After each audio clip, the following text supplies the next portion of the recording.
There's a battle being fought for our skies, and most people don't even realize it. 3 airlines from 2 countries the size of South Carolina are trying to take over international commercial aviation.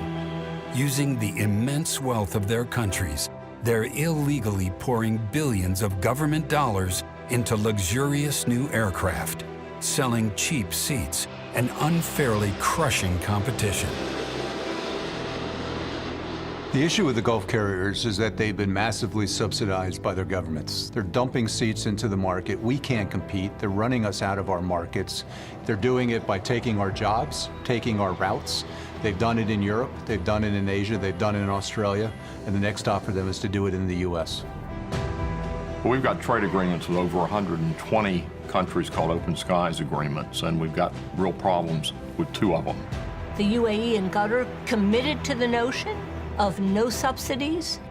Foreign government subsidies are simply illegal. The Open Skies agreements call for a fair and equal opportunity to compete, to ensure that we compete on a level playing field. Ours is not subsidy. Ours is proper government equity in a company that is owned by the sovereign fund of my country. So what's the problem? They say it's not a subsidy, but everyone knows that's exactly what it is. But you have received billions of dollars. Yes, we have received billions of dollars. $50 billion by our estimate over the last 10 years. The scope of the violation here simply takes one's breath away. They said they took prices to stupid levels. No normal company can do that. I'm a businessman, and I will even do business with devil, as long as it is win-win for both.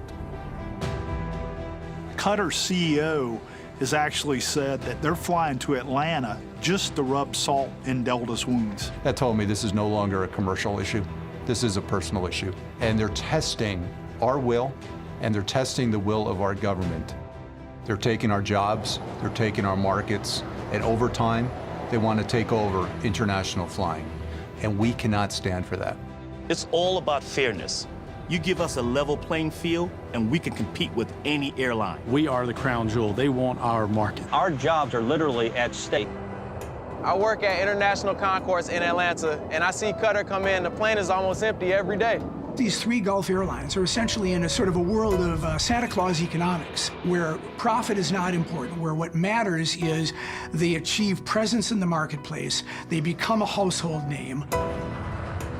And eventually, once they have driven everybody else out of business on these routes, then they can price pretty much as they please. But that doesn't mean you subsidize your development by killing off the airlines of other countries.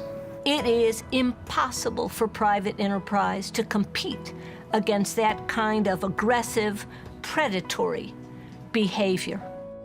Over the last 2 years, nearly 300 members of the U.S. House and Senate from both parties have called for the enforcement of Open Skies agreements with the UAE and Qatar.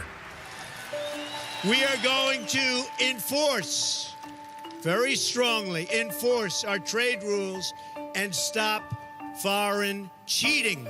President Trump came into office saying he was going to enforce our trade agreements in a vigorous way, using every aspect of leverage at his disposal to do so. This is the test case.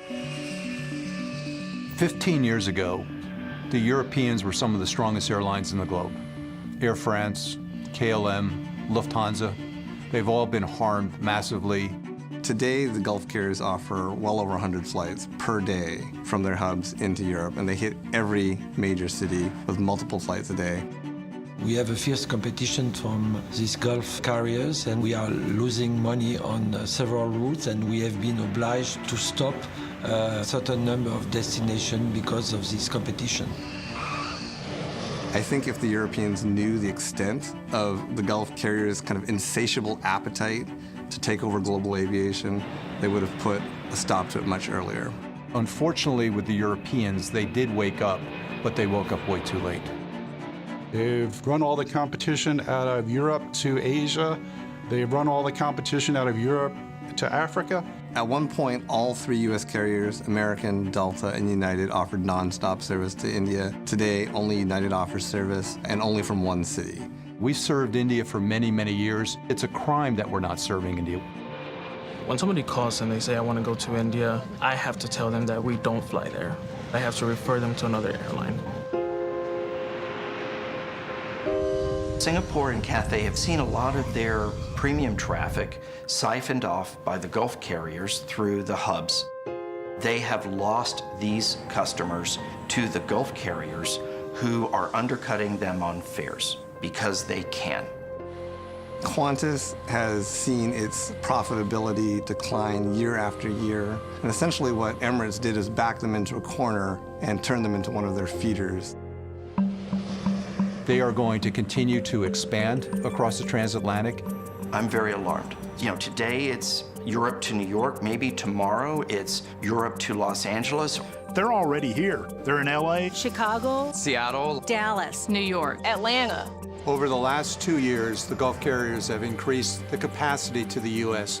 by over 50%. Over time, we're going to lose a significant amount of our international services, and I think at least one of the big 3 U.S. airlines will be in jeopardy. This is a fight that we're joined with American Airlines. We're no longer going to stand for it. We're joined with the people of United Airlines. We're joined with the labor unions because we all realize our future is at stake.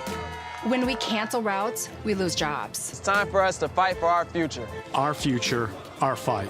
It's that serious. This is not about a few routes. This is about American jobs and our ability to keep American jobs if we don't do something about this as a country. The employees of American, Delta, and United should be very concerned with the Gulf carriers because essentially their jobs are at stake. Every international route that we lose will cost 1,500 jobs.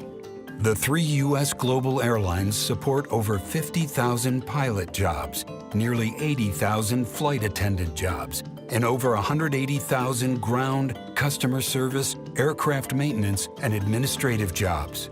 The 3 large global U.S. carriers employ well over 300,000 people.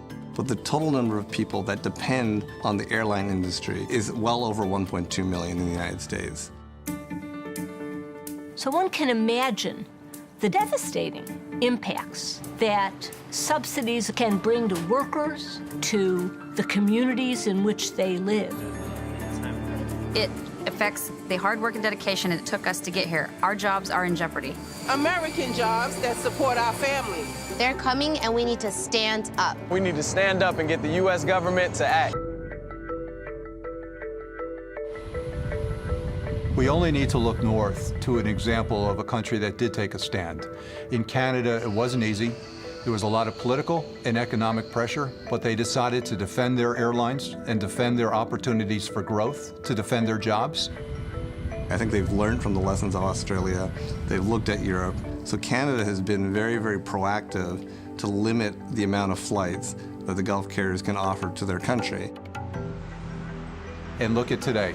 They've been able to grow by 25%, and they're going to continue to grow. They did it. We can do it as well. We need to say enough is enough. We've lost enough American jobs already. We don't need to lose more. We can compete, but we cannot compete with airlines that are propped up with wheelbarrows of government cash. We will continue our expansion, not only in the United States. These airlines are not playing by the rules, and nothing can stop them, and nobody has stopped them so far. This is our chance to stop them. If these subsidies are allowed to continue, the United States will be basically offshoring our aviation sector and our international connectivity. This simply cannot be allowed to happen.